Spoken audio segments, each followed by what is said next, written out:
Hello lovely people, welcome to another video. My name is Athena. I am a brand new writer working on my first book whilst homeschooling my two girls and being with them 24/7. It is time for another update. It is the 17th of December today, Tuesday, as I am filming this. Updates. I have updates. I have shared my work with a stranger for the first time ever. That was terrifying. I hit a huge I could not write for like, oh my gosh. It is halfway through December and I feel like okay, let's take it from the start, shall we? So number one, nowhere near where it should have been when it comes to the plan. However, the plan is mine. I set the deadlines. Yes, the Poor I Go challenge, which is what I am part of, runs up till the end of January, and my goal is to have a third draft done and dusted by the end of January. With that being said though, I can't drive myself crazy, that's the thing. I hit a point where I could not write, I could not think, I could not function. I realized what was wrong and why I couldn't do that. And now I'm on a roll again, but I lost a good chunk of time there, you know? So let's talk about this. So I mentioned in last week's update that I was rewriting. I kind of managed to sort of get out of that because I was like revising some scenes. And then I fell into the part where it's just a whole bunch of scenes where I need to do brand new scenes. 100% brand new scenes. I am basically rewriting the most of Act 1, pretty much. So most of my FMC's like Act 1 has been rewritten completely. And in my head, that is, not on paper yet. And what I realized, well actually, technically, okay, we'll get to that. What happened though was I was trying to write these new scenes as draft 3 scenes. What do I mean by that? When I rewrote a whole bunch of previous scenes, like in the first chapter, etc., where I had like a base to work on and I got like 2,700 words in a day done, that was because I was rewriting and kind of polishing, adding emotion, adding, you know, characterization, whatever, descriptions, whatnot, to originally already written scenes. Like draft 1 had already been done. I knew what I wanted from the scene. I just had I had to kind of fix it up a bit, give it some oomph, as I keep saying. What I realized I was trying to do with these new scenes was I was trying to make them draft 3 scenes from the get-go. I wasn't giving them their draft 1 version. I wasn't allowing them to just be, you know? And I was kind of getting myself worked up and getting it like into my head, like, I can't do this, I can't write, what am I even doing? I just started spiraling a little bit. So what did I do?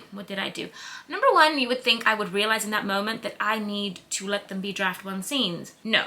What I did first was I decided, okay, I need some external validation. I don't know if I'm gonna get it. I did give my work to my mother, who definitely gave me that extra little, you know, push of like, the story is here. Like, it's good, it's, you know, there's things to work on, but we're making progress. I was like, I need a stranger to look at this.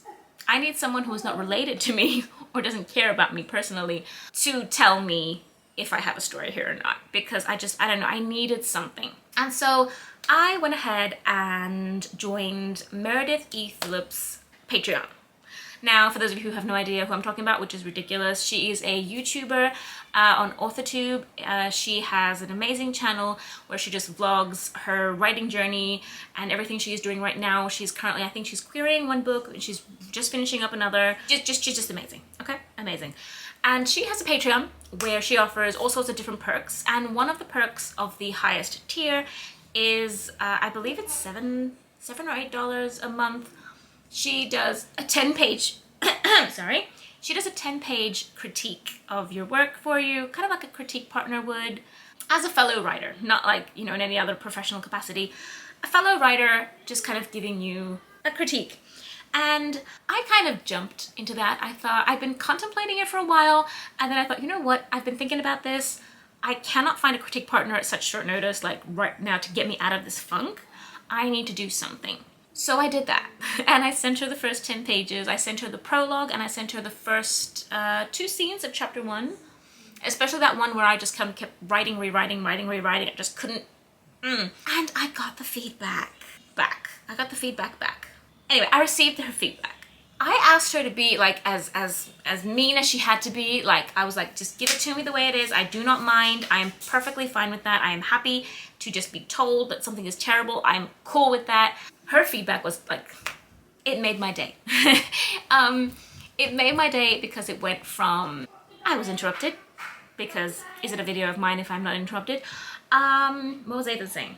Yes, so the feedback was along the lines of, she said to me, like, I don't, like, you know, okay, I'm not gonna go through the whole thing with you guys, you're gonna get bored. But the reality of it, the crux of it was this, that I had a great story opening. She enjoyed a lot of the things about it. She gave me some criticism, like some constructive criticism on various points that I already knew. I don't know if this makes sense. So I read her notes and I was like, yes, that's exactly it. Like, that's what's wrong with it. Like, that makes so much sense.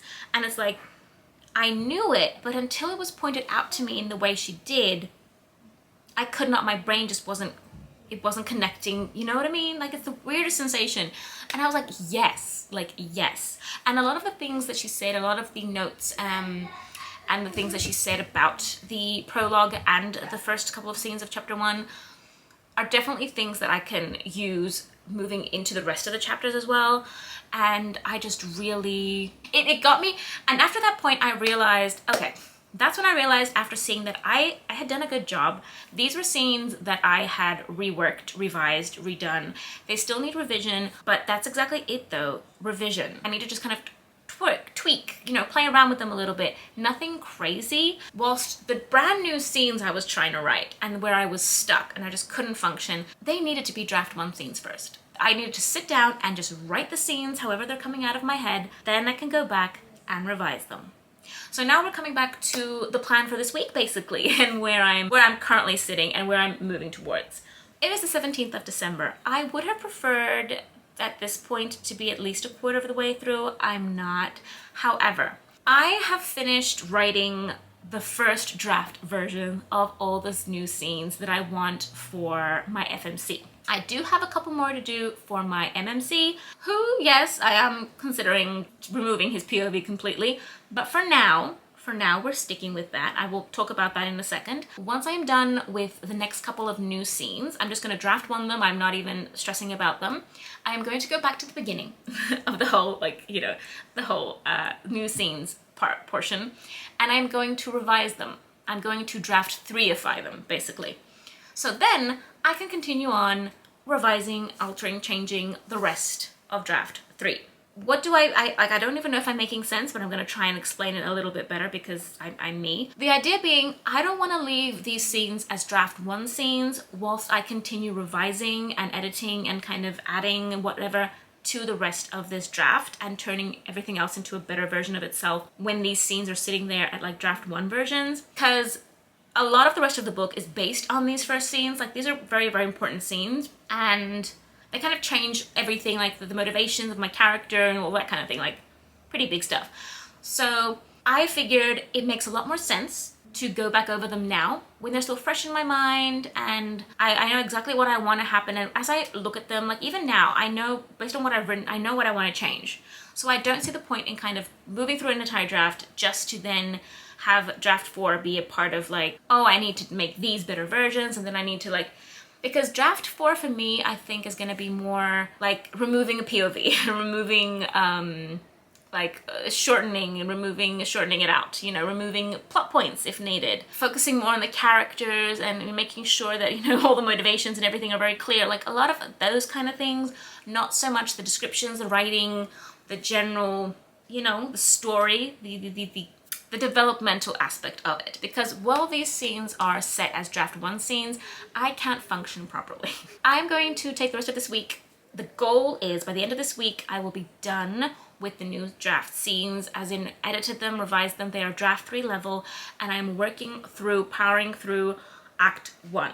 Ideally, before Christmas, I had hoped I would have achieved at least Act 1 to be completely done. I'm not sure if I'm gonna achieve that. I don't know, because a lot of the time I'm finding my weekends are really hard for me to write. They're just, you know, family and whatnot.